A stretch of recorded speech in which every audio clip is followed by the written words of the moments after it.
In this video, you'll learn how to connect a domain to MailChimp. This process will enable you to enhance the professionalism of your landing pages and website by using a custom domain. Begin by navigating to the MailChimp homepage. Open your web browser and enter the MailChimp URL in the address bar. Once the page loads, you should see the MailChimp dashboard, which features various options for managing your account. Next, locate the profile option. This can usually be found in the upper right corner of your dashboard. Click on your profile picture initials and a drop-down menu will appear. Select Profile from this menu to access your account settings. After that, find the Domain section.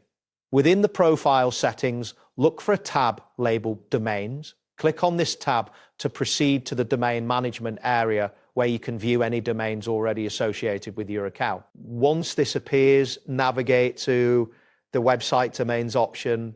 In the Domain section, you will see a list of your connected domains. Look for a button or link that says Website Domains and click on it to access the next step in the domain connection process. Then click on the prompt that states, if you already own a domain from another domain provider, you can connect it to give your landing pages and websites a more professional look. This option will guide you to the necessary steps for connecting an existing domain. Following this, click on Connect a Domain. This button will typically direct you to a form where you can enter the domain name you wish to connect. Make sure to have your domain information ready, as you will need to enter the full domain name during this process. Before you proceed, consider your internet speed and the size of the files you may be working with.